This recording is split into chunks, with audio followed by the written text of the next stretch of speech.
దేవుని బిడ్డలారా, ఫిలిప్పీలకు రాసిన పత్రిక 4వ అధ్యాయం 18వ వాక్యములో ఒక అద్భుతమైనటువంటి మాట రాస్తున్నాడు. నాకు సమస్తమును సమృద్ధిగా కలిగి ఉన్నది. మీరు పంపిన వస్తువులు ఎపఫ్రదీతు వలన పుచ్చుకొని ఏమీయూ తక్కువ లేక ఉన్నాను. అవి మనోహరమైన సువాసనయు దేవునికి ప్రీతికరమును ఇష్టమును అయినటువంటి యాగము. గమనించండి, పరిశుద్ధులకు ఇచ్చేటువంటి కానుక దేవునికి ప్రీతికరమైనవి, దేవునికి ఎంతో ఇష్టమైన యాగం. గమనించండి, పౌలు గారిని ఈ యొక్క సంఘము ఏ విధంగా చూసుకుంటుందో, సంఘము ఏ విధంగా కానుకను సమర్పించి దేవుణ్ణి మహిమపరుస్తూ ఉందో, సంఘము ఏ విధంగా ఏది కూడా తన యొక్క సేవకులకు, తన యొక్క దేవుని యొక్క సేవకులకు, పరిశుద్ధులకు ఎటువంటి కొదవ లేకుండా, మరి తక్కువ లేకుండా ఈ సంఘము పోషిస్తూ ఉందో గమనించండి. ప్రియ దేవుని బిడ్డలారా, పరిశుద్ధులకు ఇచ్చేటువంటి కానుక అది దేవునికి ఇష్టమైన యాగముగా ఉన్నది. మరి మనమెంతవరకు మన సంఘ కాపరి, మనకు వాక్యాన్ని ఉపదేశించేటువంటి బోధకుణ్ణి, మనకు ఇదిగో దేవుని వాక్యాన్ని రొట్టెగా విరిచి పంచిపెట్టేటువంటి వారిని ఏ విధంగా చూస్తున్నాం? ఏ విధంగా వారిని మనము మన జీవితాల్లో చాలా చక్కగా సమృద్ధిగా ఉండి కూడా ఇదిగో ఆ సేవకుడు బాధపడుతూ ఉంటే, ఆ సేవకుడు ఇంట్లో ఏమీ లేక ఇబ్బంది పడుతూ ఉంటే కఠినంగా ఏమాత్రము సహాయం చేయకుండా ఉన్నాం. ఏం కాదులే, దేవుడే చూసుకుంటాడు అని ఎన్నోసార్లు మనం కఠినంగా వ్యవహరిస్తూ ఉంటాం. ప్రియ దేవుని బిడ్డలారా, ఇదిగో మీరిచ్చేటువంటి పరిశుద్ధమైనటువంటి కానుక పరిశుద్ధులకు అది దేవునికి ఇష్టపూర్వకమైనటువంటి కానుకగా ఉన్నది, ఇష్టపూర్వకమైనటువంటి యాగముగా ఉన్నది, అది దేవునికి అనుకూలమైనటువంటి యాగముగా ఉన్నది. అందుకే వెదజల్లి అభివృద్ధి పొందువారు కలరు, తగిన దానికన్నా తక్కువ ఇచ్చి లేమికి వచ్చువారు కలరు అని ప్రభువు సెలవిస్తా ఉన్నాడు.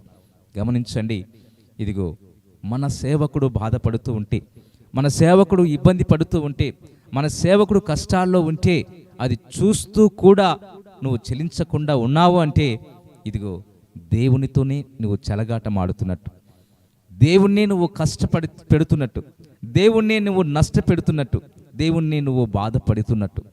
దేవుని బిడ్డలారా, గమనించండి, పౌలు గారు రాస్తున్నారు. ఇదిగో నా మాటగా ఇది చెప్పట్లేదు. ఇదిగో మీరు పరిశుద్ధులకు ఇచ్చు కానుక దేవునికి ప్రీతికరమును ఇష్టమునయున్న యాగము.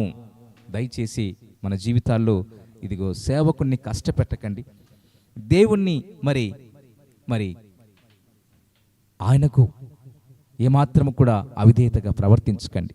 మీ సేవకుడు ఉన్నాడు అంటే మీకు అది మీ కొరకు ఆయన చేస్తున్నటువంటి ప్రార్థనలు, యాచనలు, దేవునికి కృతజ్ఞతాస్తుతులు, ఒక యాజకుడుగా ఉండి మీ పక్షాన ఆయన దేవునితో, దేవుని సన్నిధానములో మీ అభివృద్ధి కొరకు పోరాడుతున్నటువంటి సేవకుడు. కాబట్టి మీరు సేవకునికి ఇచ్చేటువంటి కానుక, సేవకునికి ఇచ్చేటువంటి ఆ యొక్క పరిశుద్ధులకు ఇచ్చేటువంటి కానుక దేవునికి ఇష్టమైనటువంటి యాగము.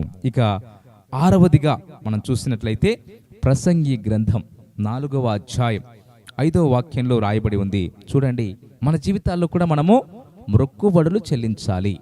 నువ్వు ఏదైతే దేవుని సన్నిధానములో మొక్కుబడి చెల్లించాలని మరి అనుకుంటున్నావో, ఒక మొక్కుబడి చేసుకుంటున్నావో, ఆ మొక్కుబడి దేవునికి నువ్వు చెల్లించాలి. ఎందుకంటే ఒకసారి నువ్వు దేవునికి మాట ఇచ్చావు అంటే ఆ మాట నువ్వు తప్పితే ఇదిగో మళ్ళీ తర్వాత నువ్వే ఇబ్బంది పడాల్సినటువంటి పరిస్థితి నెలకొంటుంది. కాబట్టి ప్రియ దేవుని బిడ్డలారా, గమనించండి, మన జీవితాల్లో మొక్కుబడి చెల్లించటం అది దేవునికి ఇష్టమై ఉన్నది. దేవునికి స్తుతి యాగము చేయము, మహోన్నతునికి నీ మొక్కుబడులు చెల్లించుము. 51వ కీర్తనలో ఉంటుంది. 50వ కీర్తనలో దేవునికి స్తుతి యాగము చేయము, మహోన్నతునికి నీ మొక్కుబడులు చెల్లించుము. అప్పుడు ఇదిగో నువ్వు ఎప్పుడైతే మొర పెడతావో దేవుని సన్నిధానములో నీ మొరను ఆలకించేటువంటి గొప్ప దేవుడు. ప్రియ దేవుని బిడ్డలారా, మరి ఇక చివరిగా మనం చూస్తాం 7వ ఆత్మ సంబంధమైన బలి కీర్తనలకు రాసిన మరి కీర్తనలు 51వ అధ్యాయం 17వ వాక్యంలో మనం చూడగలం. విరిగిన మనసే దేవునికి ఇష్టమైన బలులు. దేవా, విరిగి నలిగిన హృదయమును నీవు అలక్ష్యము చేయవు. ఆయన విరిగి నలిగిన మనస్సును ఏం చేస్తాడట? లక్ష్యముంచే దేవుడు, తన కనుదృష్టి ఉంచే దేవుడు. మరి విరిగినటువంటి నలిగినటువంటి హృదయాన్ని నువ్వు కలిగి ఉన్నావా? విరిగి నలిగిన మనస్సును నువ్వు కలిగి ఉన్నావా?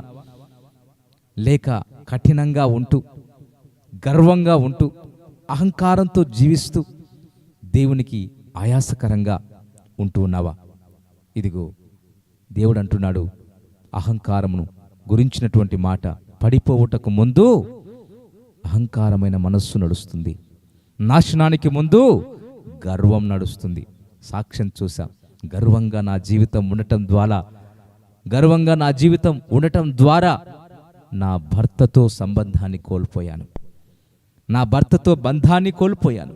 నెమ్మది లేక, సమాధానము లేక, ఆనందము లేక, నా తల్లిదండ్రుల మీద ఆధారపడితే వారు నన్ను చిన్న చూపు చూసి చివరికి నా భర్తను కలుసుకోవాలి, నా భర్తతో నేను సుఖంగా సౌఖ్యంగా ఇదిగో నా జీవితాన్ని కొనసాగించాలి అని ఈ విధంగా సహోదరి దైవజనుల ద్వారా ప్రార్థన చేయించుకుని ఏ విధంగా వెళ్ళి తన భర్తతో సమాధానపడి తన యొక్క జీవితాన్ని కొనసాగించిందో, ఆనందంగా జీవించిందో, నిజంగా మన జీవితాల్లో కూడా విరిగిన మనస్సే.